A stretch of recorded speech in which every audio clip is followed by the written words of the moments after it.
Le contenu présenté dans ce balado s'adresse à un public de 18 ans et plus. Nous préférons vous en avertir. Salut, je m'appelle Mélissa et je serai l'animatrice de Sexe ta vie. Sexe ta vie, c'est 20 épisodes de curiosité, de pourquoi pas, de oh my God, de découverte de produits et d'accessoires sexuels, des idées pour se découvrir, explorer et briser la routine.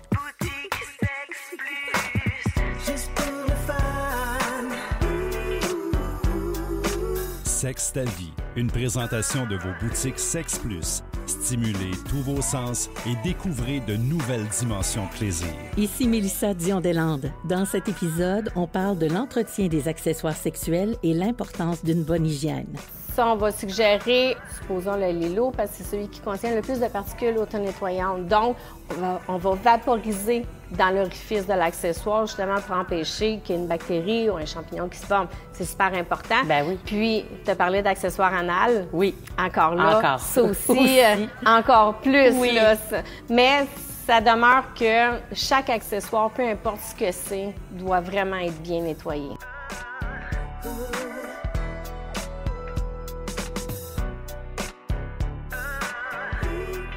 Merci, contente de te retrouver chez Sexe Plus pour parler d'un sujet qui est vraiment très important parce que depuis le début de la série Balado, on est là puis on parle d'accessoires, mais il y a quelque chose de primordial avec les accessoires.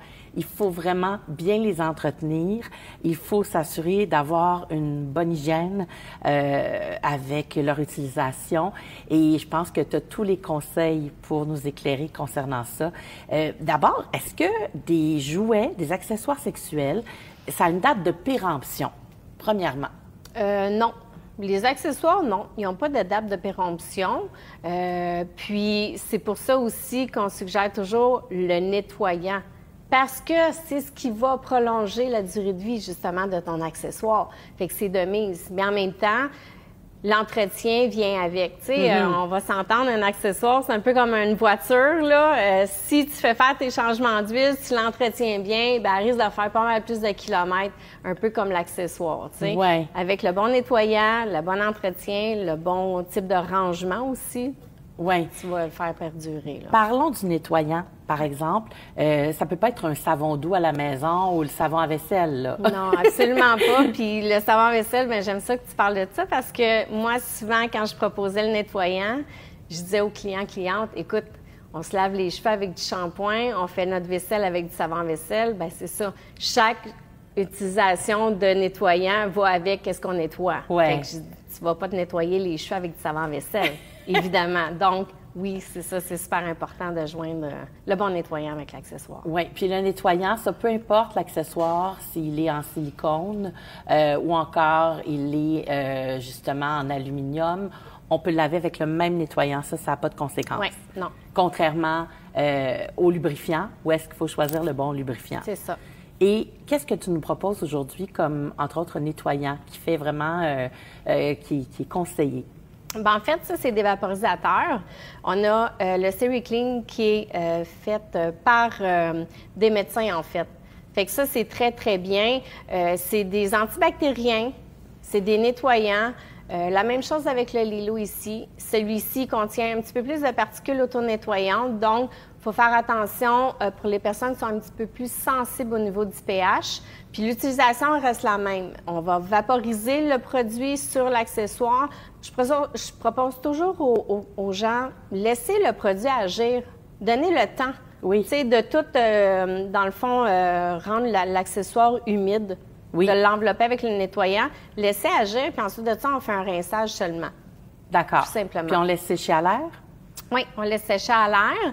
Puis un petit rinçage aussi, des fois, pour enlever les résidus. Oui. Mais c'est ce qui va protéger puis faire durer l'accessoire, le revêtement de l'accessoire beaucoup plus longtemps. Puis surtout, empêcher que l'accessoire ait une bactérie. Des fois, ça peut être un poil d'animaux, etc. Tu sais, à la maison, la poussière, l'environnement qui va coller sur ton accessoire. Donc, Ensuite de ça, quand on l'utilise, bien, on est safe là, dans un sens. Ouais. C'est super important. Là. Oui.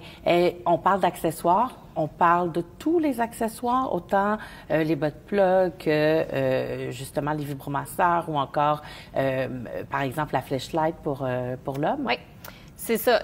Ça, on va suggérer, supposons le Lilo, parce que c'est celui qui contient le plus de particules auto-nettoyantes. Donc, on va vaporiser dans l'orifice de l'accessoire, justement, pour empêcher qu'il y ait une bactérie ou un champignon qui se forme. C'est super important. Ben oui. Puis, tu as parlé d'accessoires anal. Oui. Encore là. Encore. Ça aussi, encore plus. Oui. Là, mais ça demeure que chaque accessoire, peu importe ce que c'est, doit vraiment être bien nettoyé. Donc, ça, c'est avant et après? Toujours. Toujours Ouais. dans les deux situations, Ouais. on s'assure d'une bonne hygiène. Tu as dû entendre toutes sortes d'histoires quand même, Nancy? Mais écoute... C'est quoi les conséquences d'une mauvaise hygiène par rapport à ces accessoires? Bien, premièrement, c'est son corps aussi, là. Tu sais, il faut faire attention parce qu'il y a beaucoup d'accessoires qu'on va insérer. Au niveau anal, au niveau vaginal, donc c'est super important. L'homme, avec les masturbateurs, vont envelopper la peau de son pénis avec l'accessoire. Donc, si tu veux pas avoir des rougeurs, des petits boutons ou tout ce qui peut venir avec ça, l'entretien de ton accessoire, c'est de mise pour empêcher justement qu'il y ait des conséquences à ça, une mauvaise utilisation, tu sais. Puis je pense que c'est plus invitant de prendre ton accessoire dans la table de chevet qui est bien été nettoyé, bien rangé, bien pour la prochaine utilisation, là, tu sais, on se casse pas la tête avec ça, c'est fait, puis il n'y a pas d'inconvénient par rapport Non, à c'est ça. ça, absolument. Donc, il y a d'autres quand même nettoyants qui existent, mais comme tu dis, l'avantage de celui-là, en tout cas du SteriClean, c'est vraiment que ça a été conçu par des médecins. Oui, bon, ça, on parle de médecins, fait que souvent, la confiance va venir avec le produit. Fait que c'est vraiment quelque chose qui n'est pas allergénique aussi, donc c'est sans danger pour le corps. Ouais.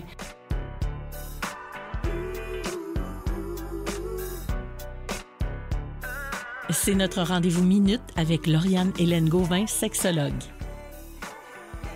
Lauriane Hélène, il y a dans les pratiques sexuelles, on le voit là en boutique érotique, il y a des outils, il y a des accessoires. Je veux dire plus accessoires parce que c'est trop beau pour être des outils quand même, avec des couleurs, des textures et tout. Puis on sent que les matériaux ont été travaillés.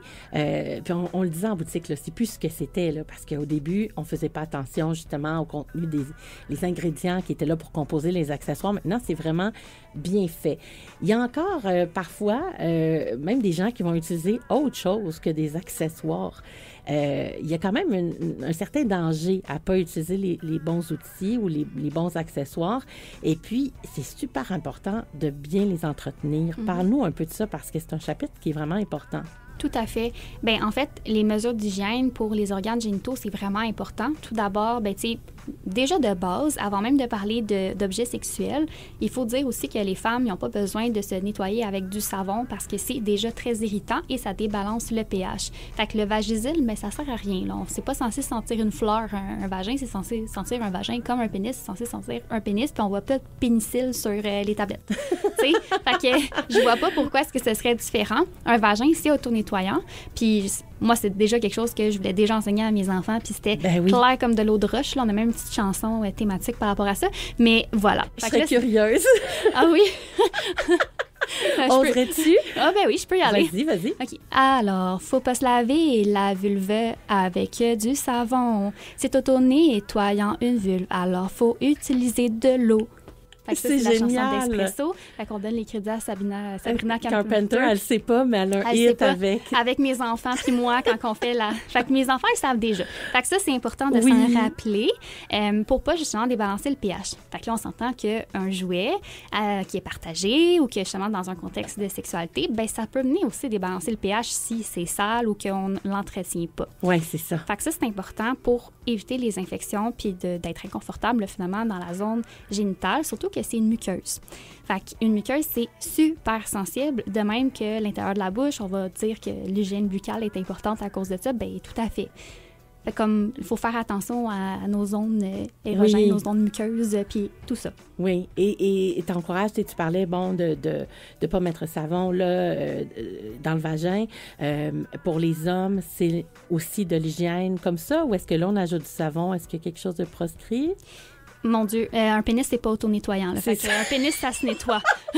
Genre, je voulais voir les recommandations de la sexologue. Je me disais bien, là. Mais... Oui. D'ailleurs, tu sais, quand on parle justement d'infection vaginale comme une mycose, là, ça peut se transmettre aux hommes, mais généralement, c'est parce qu'il y a une hygiène, en fait, qui a une lacune au niveau de l'hygiène. Fait qu'il faut bien nettoyer le pénis, puis il faut aussi se nettoyer les fesses. Parce qu'on entend encore des fois des hommes dire, ben moi, je l'ai juste coulé le savon entre mes fesses, puis ça le nettoie. Non. Fait qu'on se nettoie comme il faut pour aller explorer la sexualité. Généralement, c'est quelque chose qui peut être aidant. Bon, c'est pas toujours les contextes. Des fois, c'est sûr qu'on a des petites vides dans le quotidien.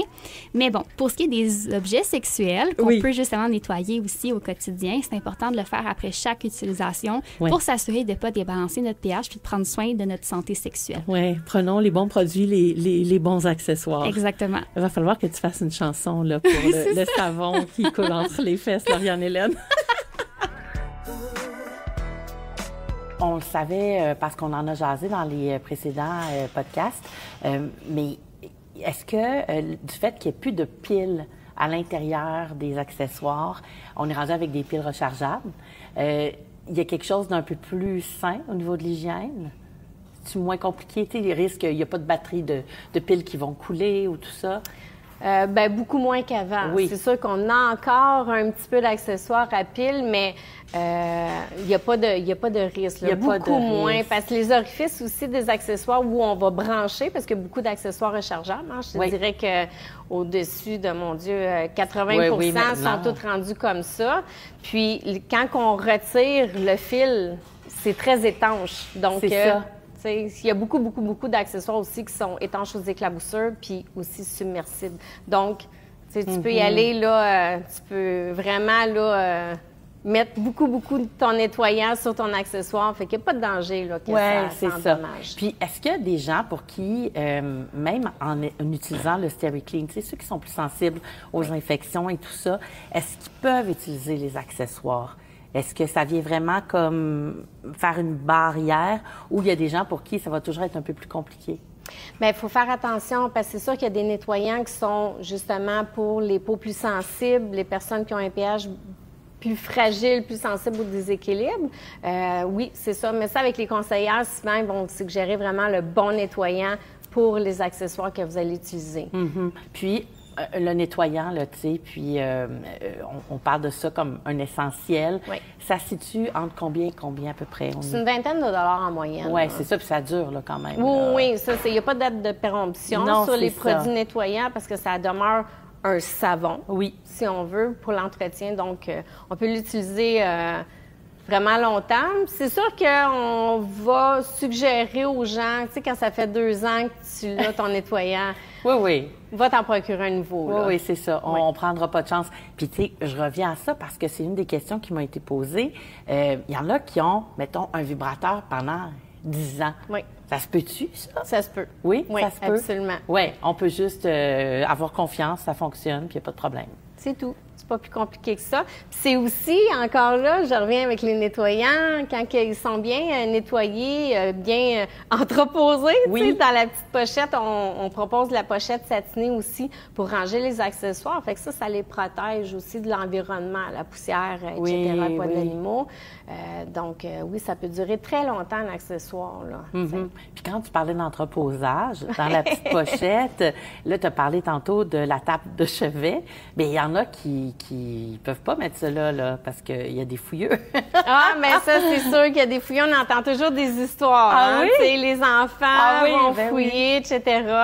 Des fois, ça va être l'animal de compagnie, parce que des fois, c'est des odeurs qui vont faire en sorte que, j'ai entendu plusieurs histoires. L'accessoire se ramasse dans le salon, là. Un peu, devant la visite.